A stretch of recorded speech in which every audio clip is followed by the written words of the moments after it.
What up, dudes? It's Gaz, and welcome back to the Warframe video. We got this week in Warframe. We're going over the entire weekly reset, news, and basically what you can expect as a Warframe player this week.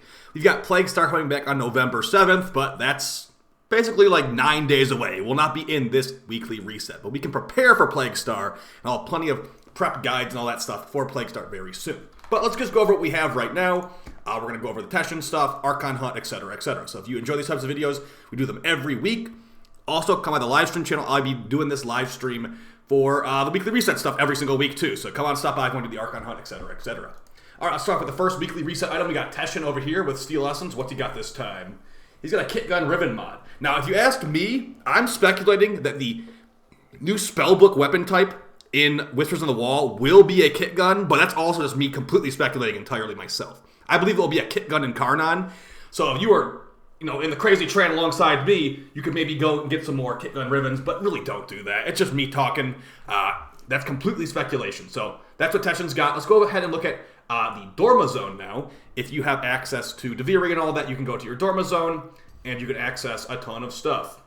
Or rather, a ton of stuff that does reset pretty often. So we've got Arcanes, we've got things that rotate such as that. But yeah, as far as this week, guys, we're still on the Abyss of Dagath update. Lots of the builds have been figured out already. We've got, companion builds. I'm going to have a new Korra build probably tomorrow. I have a new Hildren build I've been working on. I have that out soon too. So it's basically just having some fun experimenting with the changes to the game. There was not really new missions added in the Abyss of Dagath update besides that one Abyssal Zone. But the Abyssal Zone hardly has any loot. So yeah, just go ahead and experiment. Grind out some things you don't have already. So going to your second weekly reset location, we have Arcanes over here, and let's see what she's got. So we have a Companion Ribbon mod for 20 Pathos Clamps. That's actually pretty good.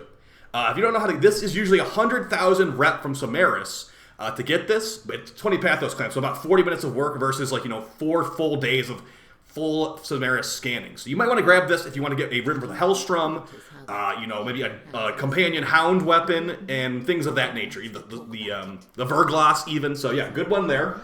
Got a shotgun ribbon for 15 Pathos. So this companion one is 20. They consider that more rare than the shotgun one, as do I. We've got a primary adapter blueprint, or rather not a blueprint, a primary Arcane adapter for Pathos Clamps, 25 of those. And then a Forma blueprint.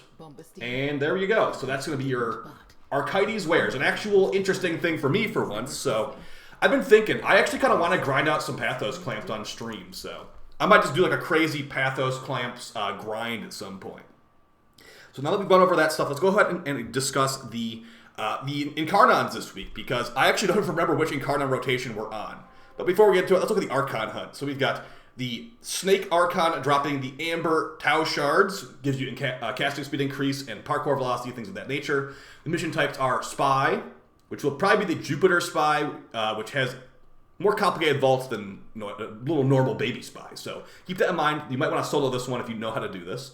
Defense mission. This mission usually takes quite a while, unfortunately. And we got the final boss showdown with the Snake Archon. This Archon is pretty deadly if you're using like a shield getting build. I'd recommend bring a high health frame or a Revenant or something, just tank as much as possible, because it does toxin procs, which will bypass your shield. All right, but as far as your Duviri, let's go ahead and see what we got.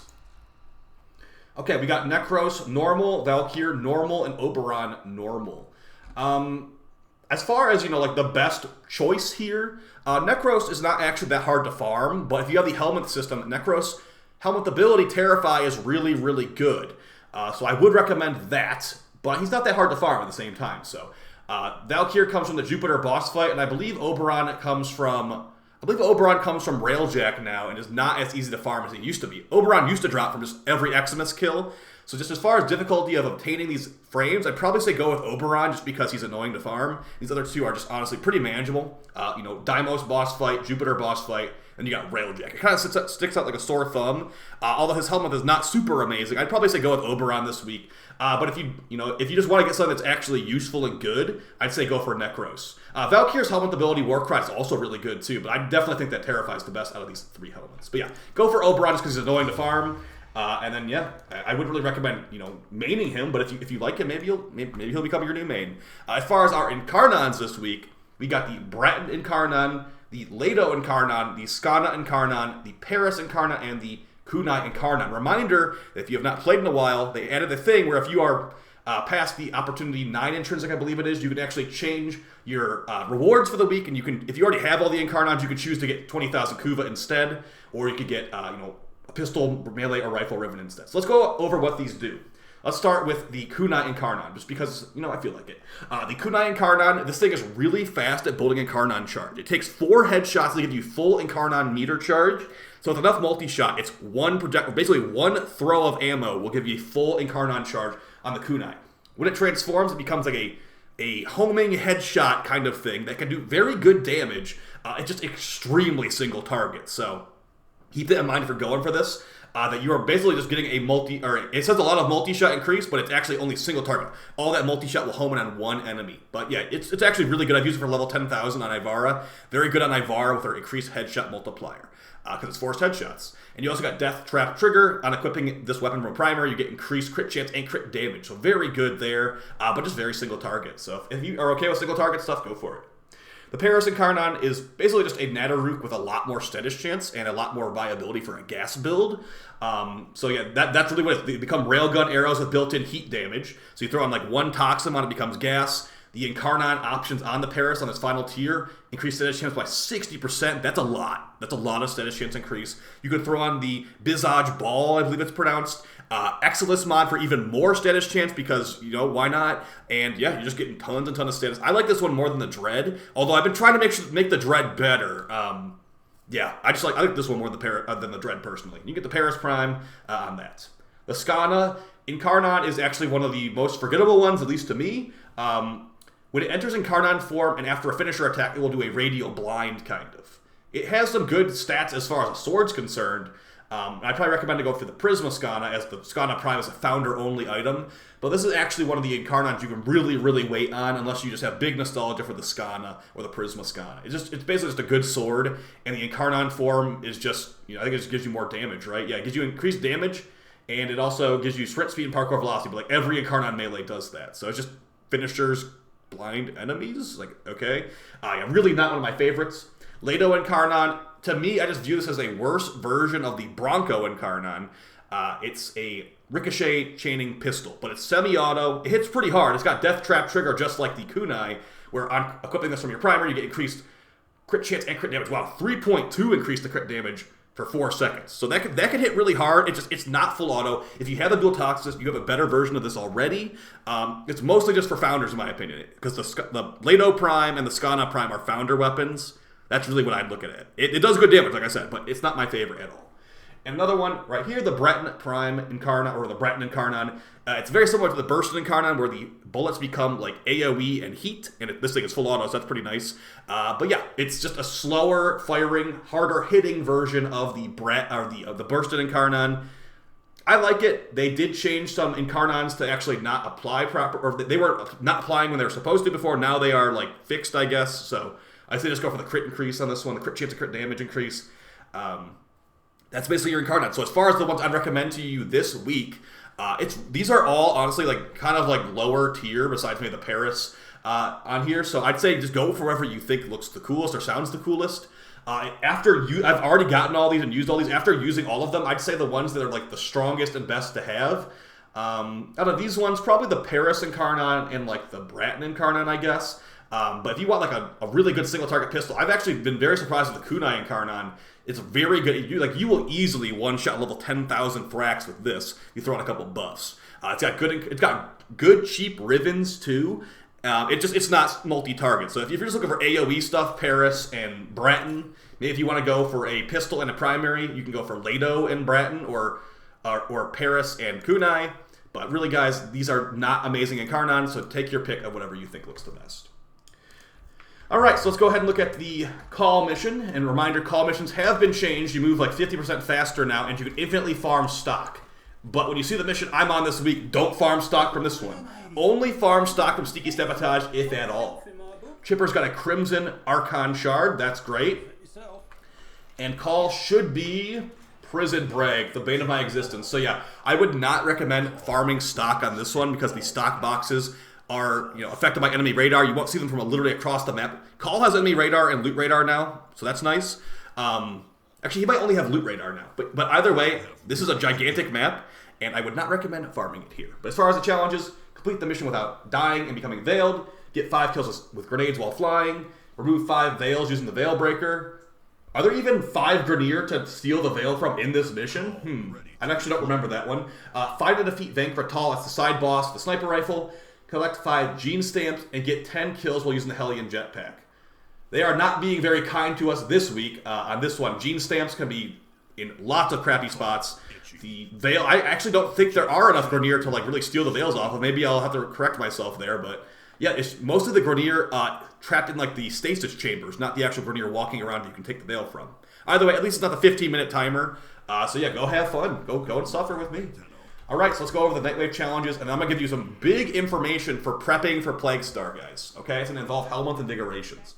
But as far as our Nightwave stuff, we got complete 12 conduits and disruption. That's basically 3 rounds with every conduit captured. Destroy a cruise ship with the forward artillery and railjack. With a piloted hijacked cruise ship, destroy 3 enemy fighters. Who even does that? They should just remove this challenge. Complete an isolation vault bounty mission in the Cambion Drift on Deimos. You don't even need to have a key equipped for this one. Just complete the mission.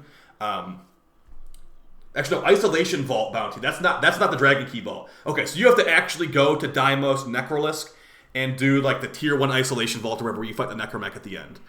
I think that should be more of an elite weekly, but okay. And then we have another weekly right here. Venus Minor, mine 3 rare gems or ore on the Orbalis. Not going to be super important for Plaguestar, but you could if you want to. You can actually do that during Plaguestar. Well, Plaguestar's 9 days, but whatever.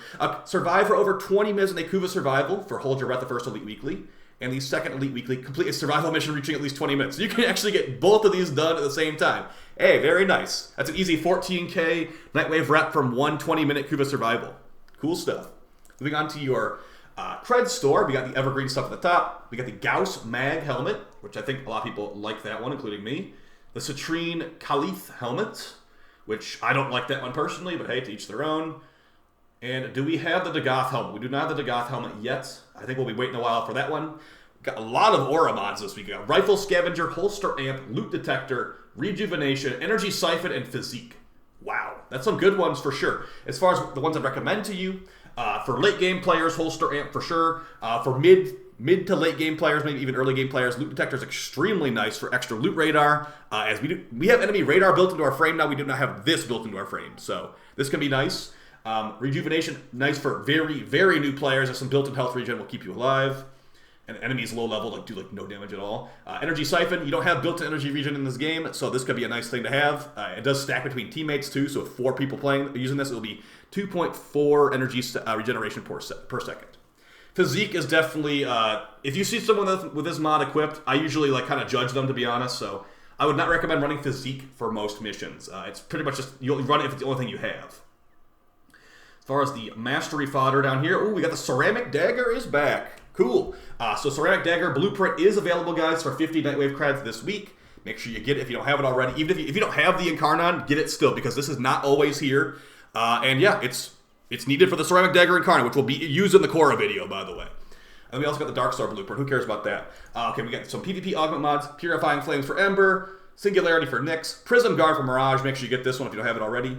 Recharge Barrier for Volt. Brainstorm for the Garcata, and Rumbled for Atlas. I'd recommend getting Prism Guard for Mirage, and maybe Purifying Flames for Ember, but yeah, the other ones, not really a big fan of them. Recharge Barrier is okay, but it's only 1 shield gate per shield, unfortunately. Alright, so now that we've talked about all that stuff, the weekly reset is basically over. Here's something that I want to make sure you guys, if you want to be really prepared for Plaguestar, and you want to be on my level of preparation, here's what's something you can do. Go back to the back of your ship. For your Invigorations, make sure your override Warframe button is available. You have you're going to have basically, I think, 6 Invigorations until the Plaguestar is here on November 7th. So the reason you would do this is you would take these Invigorations, you'd use this on a meta frame for Plaguestar. I'll have a meta guide out for it, well, at least what we think the meta will be, because we haven't seen the changes yet. But going off the old meta for Plaguestar, something like this would be great. Secondary damage. The Piranha Prime shreds the Hemocyte, 1,000 extra health. This can be put onto another frame. If I'm playing Nova Prime, if I'm playing Volt Prime, whoever, if I'm playing Hydroid, I can put these buffs on frames that are not on this list right here. So that would be great. Do that the day of Plaguestar. You'll have a juiced up frame the entire or rather for 1 week of Plaguestar, which I'm assuming Plaguestar will last multiple weeks. So this could be a good way to get the most bang for your buck for your builds and for your Plaguestar runs. So keep that in mind. If you don't have the override available, just hope that you get lucky that you're running a frame, or rather that the frame it gets randomized onto is the one that you are going to be playing anyway. But going over my invigorations, we got secondary damage for Saren and 1,000 extra health. Cool. Primary damage and heal rate for Sevagoth. I'm not sure if that one would be good for Plague Star, but that's okay in general, I suppose. You got primary damage and secondary damage, take your pick. And for the final invigoration, we've got ability, duration, and reload speed for Hildren. So actually just, taking the whole thing I just said right there, preparing for Plague Star, these are all three, acceptable invigorations for Plague Star. If you're DPS on the Hemosite with the Piranha or like a pistol or something like that, great on here. If you're DPSing with a primary, maybe like the Kuva Comb or something, or like the Burst in Incarnon, great right there. And then for duration, this one's not as important, but the reload speed could actually be important, There's going to be 3 Hemosite heads, kill 1, reload, kill 1, reload, 75% reload speed. We can't get reload speed from many sources in this game, so this could be good too. The duration part, not as important on most frames for Plague Star. But yeah, either way, guys, hopefully you found that tip helpful there at the end. I will see you on stream very soon. I appreciate all support. Yeah, we're going to have Plague Star prep guides, new Korra video, new Hildren video, etc., etc. New advanced Void Cascade guide too is planned, so keep an eye out for all that stuff on the channel. I appreciate all the support, and I'll see you guys next time. Bye!